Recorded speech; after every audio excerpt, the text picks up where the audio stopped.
Everyone thinks air combat innovation was all about bigger guns and faster engines, right? What if I told you the single greatest tactical advantage for P-38 pilots against the Agile Zero was a piece of wire so simple it was practically stupid? This isn't just a war story. It's a testament to how the smallest, most unassuming hack can completely rewrite the rules of survival in the skies. Picture yourself in the cockpit of a brand new P-38 Lightning. You are sitting between two massive Allison engines.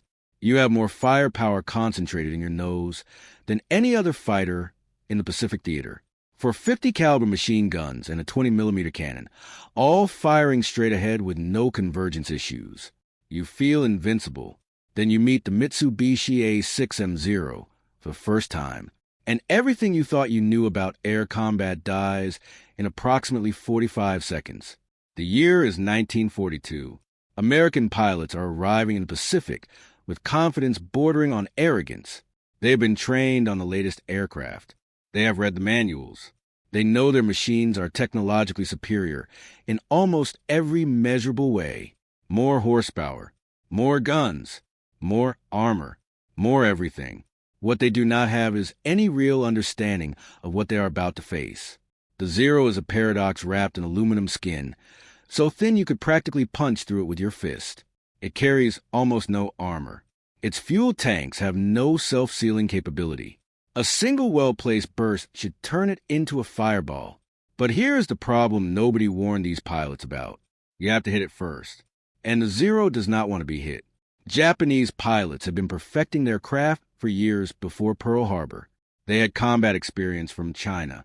They had trained relentlessly in dogfighting techniques that American aviators had largely abandoned as outdated. While American military doctrine emphasized speed and firepower, Japanese doctrine emphasized the ancient samurai concept of individual combat mastery. The result was a nightmare for American pilots. In those early months, P-38 pilots would spot a Zero, dive in for what they thought would be an easy kill, and then watch in disbelief as their target simply was not there anymore. The Zero could turn so tightly that it seemed to violate basic physics. It could climb at angles that made experienced pilots question their instruments. And when a P-38 pilot made the fatal mistake of trying to turn with a Zero, trying to match its maneuverability in a traditional dogfight, that pilot usually became a statistic. The kill ratios were devastating. American pilots were dying at rates that threatened to cripple the entire Pacific Air Campaign before it truly began. Something had to change. But the Zero was not the only enemy P-38 pilots faced in those dark early days. There was something else. Something invisible. Something that lurked in the very physics of their own aircraft. Compressibility. Most people have never heard this word in the context of aviation. Even many aviation enthusiasts today do not fully understand what it meant for pilots in World War II. But for P-38 pilots in 1942 and 43, compressibility was a death sentence that came with no warning and no appeal. Here is what happened. The P-38 Lightning was fast, remarkably fast for its time. In level flight, it could reach speeds that approached 400 miles per hour. In a dive, it could go much faster. And this is where the problem began. When a P-38 entered a steep dive, it would accelerate rapidly. The twin engines in the aircraft's clean aerodynamic design meant it picked up speed with frightening efficiency. Within seconds, a diving P-38 could approach and then exceed 450 miles per hour. At these speeds, something strange started happening to the air flowing over the wings and tail surfaces. The air was being compressed in ways that dramatically altered the aircraft's handling characteristics. The technical explanation involved shock waves forming on control surfaces, disrupting the normal airflow patterns that allowed pilots to control their machines. The practical explanation was much simpler and much more terrifying. The controls stopped working. A pilot would push the control yoke forward to steepen the dive. The aircraft would respond normally. Then as speed increased, the pilot would pull back on the yoke to level out, and nothing would happen. The nose would stay pointed straight at the ground. The pilot would pull harder. Still nothing. The stick would feel frozen in place, as if some invisible giant was holding the aircraft in its death plunge. pilots would watch their altimeters unwinding with impossible speed. They would see the ground rushing up to meet them. They would pull on their controls with every ounce of strength they possessed, and their aircraft would continue diving until it either disintegrated from the stress or impacted the earth. Many P-38s were lost this way in those early years. Pilots with no combat damage whatsoever simply dove into the ground or the ocean. Their wingmen would watch in horror as aircraft that appeared perfectly functional refused to pull out of dives.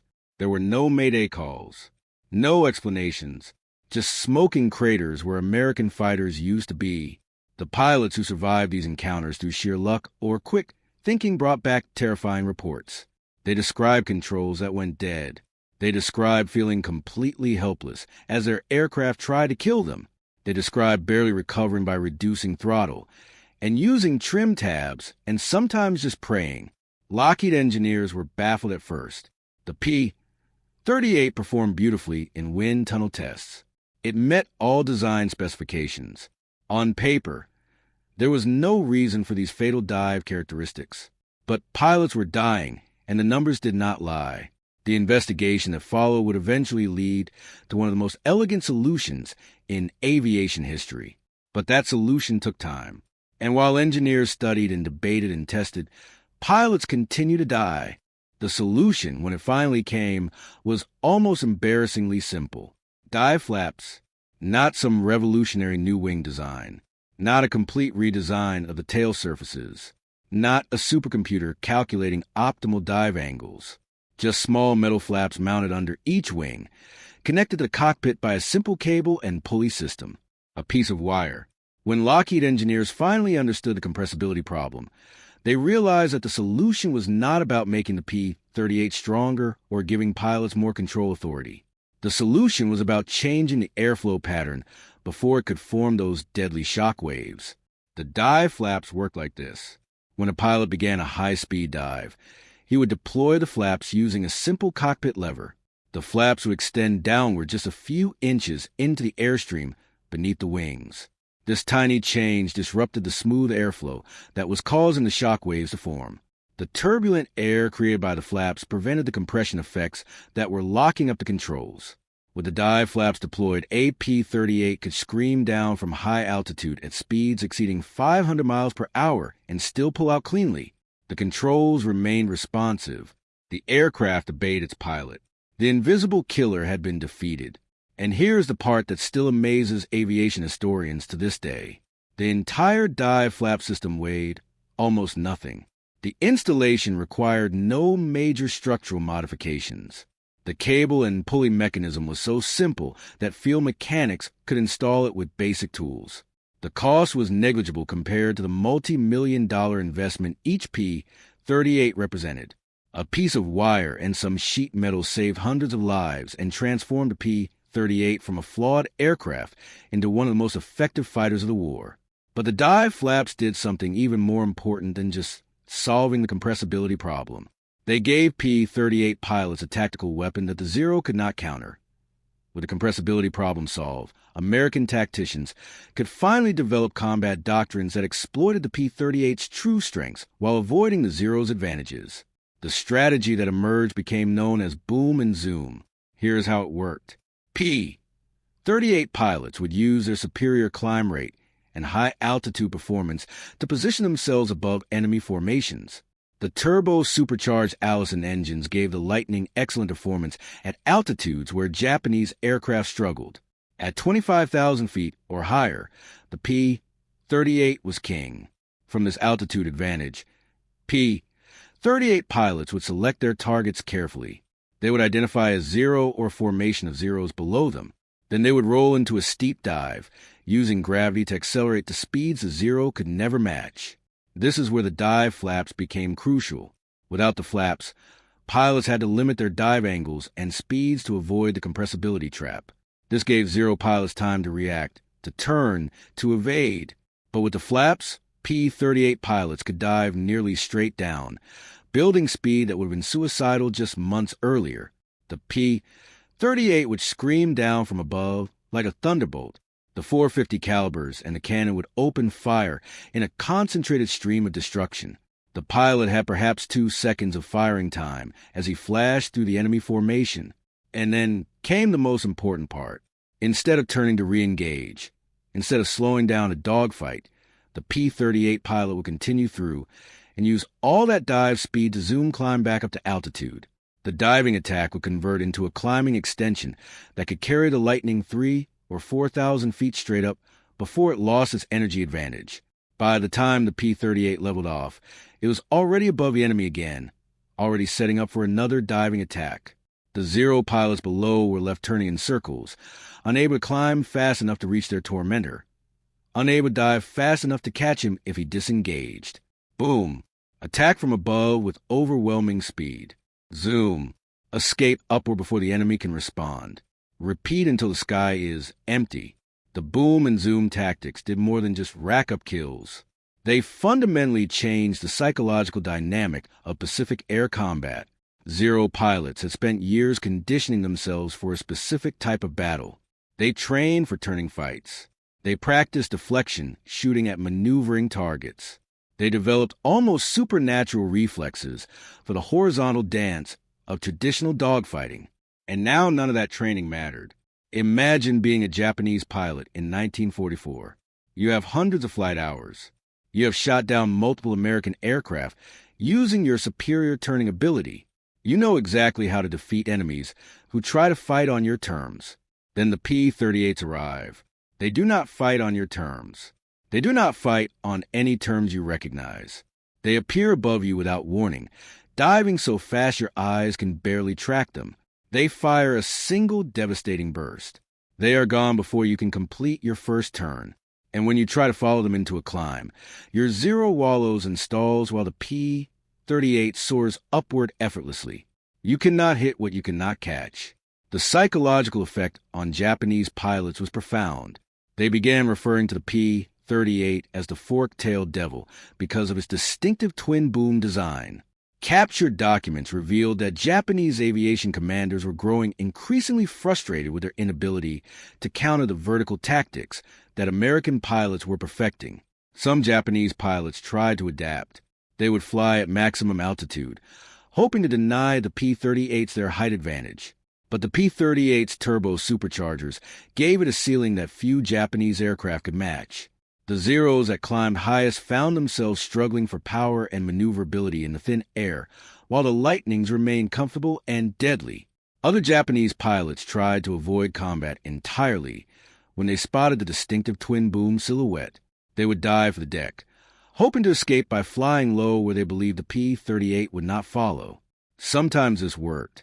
Often it just delayed the inevitable, as the Lightning could use its speed advantage in level flight to run down fleeing enemies. The hunters had become the hunted. By 1944, the transformation was complete.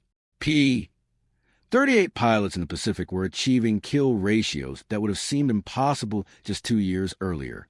Units like the 475th Fighter Group were producing aces at an astonishing rate. Richard Baum, flying P-38s with his disciplined boom and zoom tactics, became the highest scoring American ace of all time with 40 confirmed victories. Thomas McGuire, another P-38 pilot, reached 38 kills before his death in combat. Charles McDonald scored 27. Gerald Johnson scored 22. The list of high-scoring P-38 aces reads like a Hall of Fame of American fighter pilots. And nearly all of them credited the same basic tactics for their success. Stay high, stay fast, never turn with a zero, use the dive flaps, boom and zoom. The statistics from the Pacific Theater tell a remarkable story of tactical evolution. In early 1942, American fighters were suffering loss ratios that bordered on catastrophic. By late 1944, those ratios had completely inverted. P-38 units were regularly achieving 10-to-1 or better exchange rates against Japanese opposition. Some of this improvement came from declining Japanese pilot quality as their experienced aviators were killed and replaced by hastily trained replacements. Some came from improvements in American pilot training and tactical doctrine. Some came from numerical superiority as American industrial might flooded the Pacific with aircraft. But a significant portion of that improvement came from a simple piece of wire connected to dive flaps that cost almost nothing to install. So what does this story teach us beyond the history of one aircraft and one war? It teaches us that the most important innovations are not always the most expensive or the most complex. The P-38 was already one of the most sophisticated aircraft of its era. It had turbo superchargers when most fighters had simple engines. It had counter-rotating propellers to eliminate torque.